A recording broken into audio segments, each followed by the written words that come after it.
Hi, everyone, and happy Monday. I am Brittany Wright, and I am one of the nutrition providers and also one of the fitness experts here at Vitality Health Matrix. And I'm so excited to talk to you guys about the benefits of slowing down in your workouts, resetting, whether you're doing our 10-day detox or you just need to give your body a break, recovering from injury or illness, or maybe life has just been really heavy and you want to keep your movement in your routine. However, you need to take it down a notch. We're going to go over some general practices on what to do, but we're also going to address the benefits of movement and specific movement that you can do during a cleanse and a detox. So you can utilize this at any point in time that your body feels like it just needs a good reset and rest. It doesn't have to necessarily be during the exact 10 days that you do the detox. So anytime I feel a little overwhelmed, or my mind feels like it's racing and I can't focus, or I feel like I've just come off of kind of like I actually kind of just did this weekend, like just really busy, just really social. That actually takes a lot out of me. And so on a Monday morning like this, there's a lot that I need to accomplish and get done. But I also like to kind of stay to myself and kind of work in like a Zen zone. Um, and so one of the things that I often do when I'm feeling that is go to more of an introspective workout, like a bar, a yoga, Pilates, a walk, where I feel like when I need to get energy out, I go into a heavy workout, maybe some HIIT, some cardio, those kinds of things. But when I kind of need to reconnect with myself or slow my body, slow my mind down and take one step at a time, I will often just change the rhythm of my workouts as well to match the energy that I need. So I needed to be poured into, I needed to reset my batteries. And that doesn't always mean that we have to go more. Um, so instead of doing a scheduled strength training 45-minute lift session today, I slowed down. I got some bar in, and that doesn't mean I didn't work. I could barely keep my arms up at the end, knowing that those little muscles were worked. But I got introspective. I kind of slowed down and worked on those little muscles that need some love and care during it. So I'm going to share my screen with you and present some slides. This is just so helpful for me to stay on task. So I do slides every week because this just what keeps my mind focused and making sure that I hit all the points that I need to. So we're going to learn how to work out while you detox and allow your body to recover. So the biggest question is, should I work out on a cleanse or detox? There's no short answer and there's no right or wrong answer for this, but there is a specific way to work out to get movement to help you get the most out of a cleanse or a detox or maybe just some downtime. Um, I'll mention this through the call, but the best thing to do is to look at what's ahead and to learn your body through this process. Some people will learn that, like, if this doesn't affect me and I can work out and I'm okay. Some people realize, like myself, like I actually like feel really good when I take a break from exercise and allow my body to rest. So I always give the suggestion I would try it the first 4 to 5 days, 100%, and just allow your body that gift to rest and relax. But if you start to get antsy, or let's say you have a class and you're paying for stuff or whatever the case may be, then yeah, maybe one or two good solid workouts during this 10-day cleanse can be okay when they're placed in the right position. But if you are someone who can take a break and cap back in, I would suggest taking the break.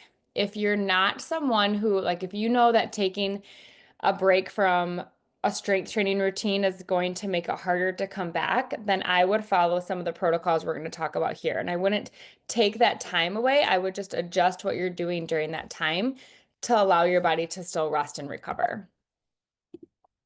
So things to change for movement. So this is for that second case scenario where you have a good strength training routine and we know that if I come out of it and I just stop altogether, I'm going to struggle to get back into it because that's real.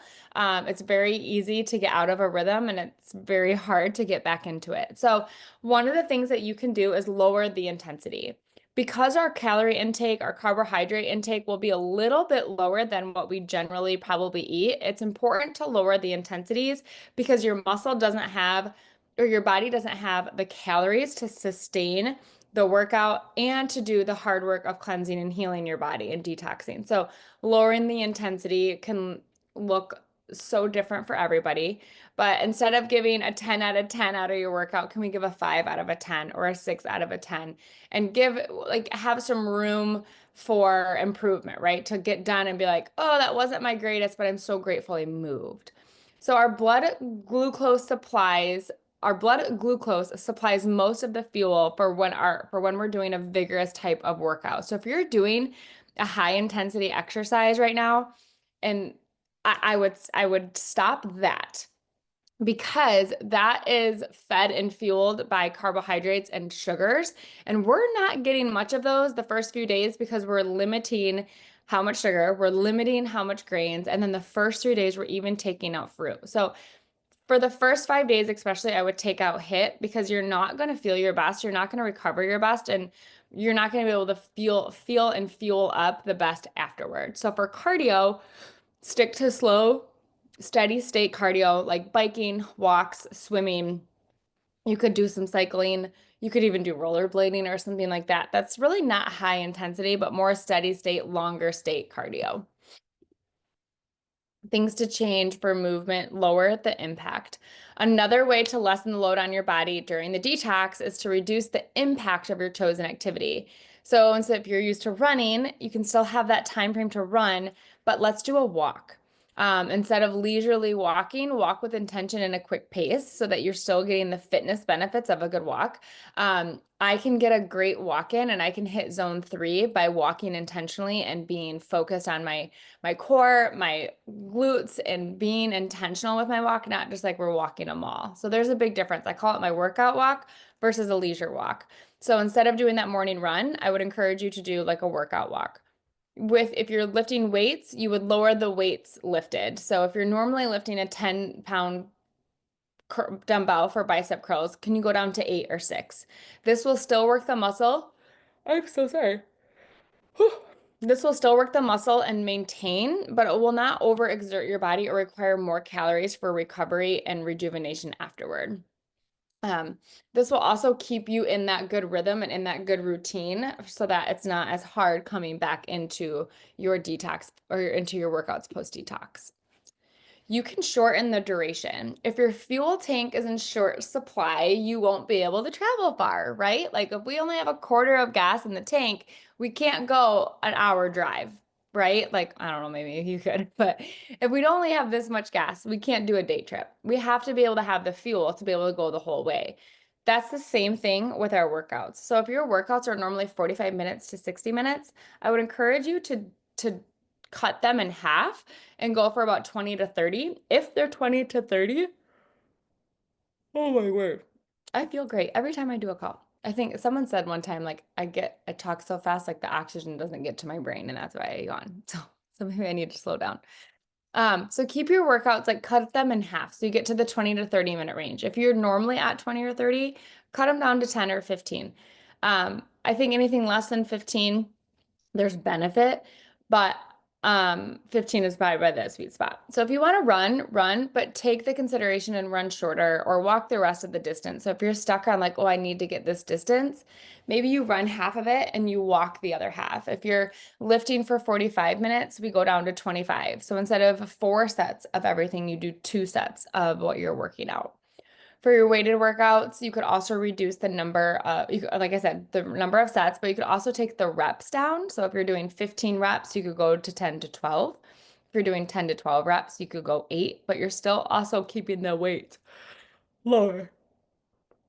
Remember, you're trying to still work your muscle, still work your body, but not overexert it. Okay. So you shouldn't be breathless after anything. You should still be able to have a conversation and still feel good after you get your workout done. You're still sitting with good habits, but maybe you're meeting your body where it's at and you're not asking more from it. Okay. Stretch it out. So another a great thing to do to change your movement, especially like you could take all these into consideration and you could do instead of 4 sets of weights, we're doing 2 sets of weights and we're going 2 sets of 12 reps instead of 15, and I'm lowering the weights. We're using a lot of things all at once. And then because you've gone to 45 minutes to 25 minutes, instead of just saying, oh, I'm done, you could add in a good stretch. This is a great, great way to, oh my word. I'm so sorry. A great way to keep your muscles moving while reducing fuel on the body. Um, I often have times new clients will come to me like, oh, I just need to start working out. My body aches. It's this. And it's like, yes, exercise will help you. But often we don't have to jump right into a whole workout routine. You can start with some stretching. You could start with some yoga, mobility. I'm a big fan of mobility. I think it's incredibly, incredibly important. And it's a big step in the right direction. And it's kind of that middle ground of I need to move my body, but I don't necessarily need to work it. So this is focusing on the major muscle group, and I'm not talking like static stretch where we're holding this. I'm talking like we're rolling shoulders, we're rolling hip drops, we're dropping our neck to the side. We're doing neck circles to allow our body to adjust and recover. Okay. We're moving our body. You could do a squat. That's a good mobility movement. We're doing a push-up. That's a good mobility movement. You could thread the needle and stretch the spine. You can do side bends and pull each side to stretch out these sides, especially if we're sitting. This can wake our body up. This can get those muscles stretched out and moving and feeling good and not feeling stiff.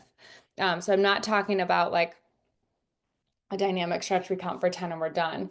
If you were doing this movement right here, you go, let's count to 5. 1, 2, 3, 4, 5. And as you take a big breath in, as you exhale, you pull this arm a little bit more. Or if you're doing it through a tricep way, you pull that. And as you inhale, and as you exhale, you pull it a little bit more. And really try and reach. You can do that standing up to your hamstrings where hold it for 5 seconds, take a breath in, and as you exhale, try and reach a little bit further. Now I feel lopsided.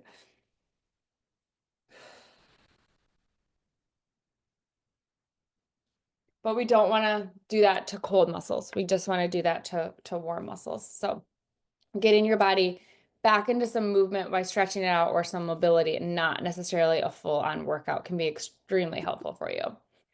Listen to your body. Any change in your exercise routine may bring challenges. The key is to work within your limits. See how your body feels. Pay attention to your body. Like, I am all for workouts. Fitness is my thing. But over the last like 18 months, I've realized that like I also need to really listen to my body and what does my body need? How exhausted is it? Like, I'm walking 19,000 steps someday, adding in a workout, and I have to ask myself, am I fueling my body enough to do all I'm asking it to do? And sometimes the answer is no. And it's like, hey, you have a really busy day. So you probably don't need an added workout because your body doesn't need and can't handle the extra stress because you're not eating to sustain that. Okay. So listen to your body, ease at the first sign of fatigue or lightheadedness. Listen to your body if you're getting winded or you're just like, oh, I have nothing left to give. Pay attention and follow that cue over the cue of anyone else. Your body is your greatest, greatest coach and your best advisor onto what you are able to handle. You do not have to stay on a certain workout regimen just because that calendar is what's in front of you. You get to choose based on how your body's feeling. And there is a big difference of I'm motivated or I'm unmotivated, and so I don't want to do it. And I truly just need to allow my body to rest. Like today was not a lack of motivation day. Like I'm actually feeling really motivated to get things done. But because I have such a busy to-do list, I knew that I needed to hone in on my movement and do something that brought me life and made me feel good, not expended energy out that I would have to now like try and gather up, right? So stay well hydrated, keep sources of protein during your detox and to help boost recovery and prevent your muscle loss. So go don't skip your protein. Keep that forefront on each plate. So some benefits of movement during the cleanse. When we rest, our heart sends oxygen and nutrition to all parts of the body, pumping 10 liters of blood in every minute. With exercise, this amount increases incrementally, and nutrition and oxygen from the blood are enriched. As the cells are filled with this enriched blood, our body is able to eliminate toxic waste faster, and these extra nutrients are used in fixing the structural and chemical damage in the cells. This process continues after the body turns into sleep mode, which is why sleep is so important. We talked about this a couple weeks ago. Sleep is so important because that is when our cells get to turn over, our cells get to replenish and reset, and our body gets to do this undeniable, incredible work behind the scenes.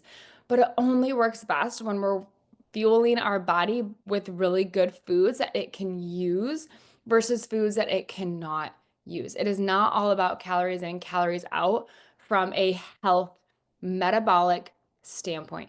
Maybe for weight, yes, but not from a metabolic standpoint. And your metabolic health is directly linked to your weight loss health as well.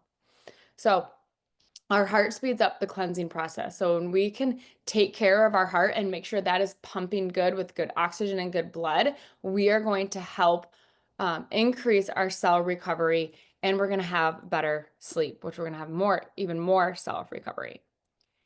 It supports the waste cleaning system. So our lymphatic system works with the blood vessels together. They clean the waste piled up in the cells and toxins that we just kind of talked about that were getting cleaned up and transferred into the veins of the lymphatic system. When the cells are free from toxins, they function more effectively and have less risk of sickness and disease. So this helps get all that yuck out of our body. When we flush toxins out through sweating. So we start sweating when we exercise due to an increased internal body temperature. This is the cooling mechanism for your body. The sweating is good. It's a great way to dictate how well your body is detoxing and if it's getting things out. Sweating is one of the best ways to unclog the pores, which lightens the workload of the kidneys by letting out extra acid and other toxins out through the skin. This is why like a hot sauna is so great and can be great for your health because we're helping detox the body from a different perspective so that we can take the workload off of our kidneys. So if we can get in a workout where we're working up a sweat, we're helping our body detox as well. Helps regulate your digestion. This helps with food waste to be washed away from the body. Aerobic exercise helps the food we've been eating move along through the gastrointestinal tract by strength training the abdomen muscles. So one of the things like going for a walk after a meal can help digestion. It just helps keep things moving along instead of sitting stagnant in our stomach because we're sitting here for so long. So it can help regulate your digestion and hopefully bring some more frequent bowel movements because we're moving more often. Some morning and night, morning and night yoga. So I thought that said something different. So just adding in a few of these poses throughout the day. I specifically said morning and night because that's when we're most home, but you can do these at any point. Just really helpful into what I just talked about. I wanted to put specifically on here to help detox your body if we're putting our head into like a lower state. Twisting helps the abdomen twist around. We're twisting our intestines, again, getting some things moving. Cat-cow is really great for your spine and your mobile health. So these are a few of the yoga poses I mentioned. I do have a document that I will link and share with YouTube links to these exercises so that you can get the best idea of what they look like and see if there's any ones that help you. That like there are some times when I do some of these exercises and I'm like, oh my gosh, right away I feel a difference. My back feels better when I do cat-cow. My neck pain feels better when I do cat-cow. I love puppy pose. I also love the spinal twist. I love just feeling my spine. Like you can even do it just sitting here, just like this nice twist to your abdomen, gets things kind of moving, wakes your body up a little bit, twists some things out and around. And then you could also do that laying down in the supine spinal twist. So have some links. I will share those so that you guys can have them. But I would really encourage you during the detox to find just 5 or so minutes to go through some of these. There's no like 10 breaths, 5 breaths. Again, pay attention to how your body feels. What does it need? Does it need some foam rolling? Does it need some light stretching and mobility and just kind of like rolling around on the floor like a kid? Like I look at my kids and I'm like, they're always like rolling around or they're laying down and they're moving their feet up and down and they're Hayden's watching TV like this, or she's laying like this and or she's like just moving around on the floor. And so sometimes I'll just sit in a little spot in the living room and I'll just start moving my legs and rolling like left to right and like putting my hand out, rotating my shoulder, touching my toes, doing some hamstring stretches, things like that, just to get your body moving, especially if you sit in a desk all day. You don't necessarily need to go into a 45-minute weighted lifted workout or hit or anything like that, but sometimes, most cases, we just need to move our body more. We just need to do more movement and get things moving in the right direction without putting this huge burden of exercise on our plate. So that is all I have for you. I hope this was helpful and gave you some direction on how to approach as you do a cleanse or a detox without changing too much. It's not about adding things in. The cleanse and a detox is supposed to help make your life a little less stressful and focus on nourishment. So I hope that you can adjust some things into the routine that you already have to lighten the load, to lessen the stress load on your body, and really feel an impact and feel good, cleansed, and detoxed from the detox over the next 10 days. If you have questions, as always, reach out. We are here for you and we want to support you. We hope to see you on our next call next week.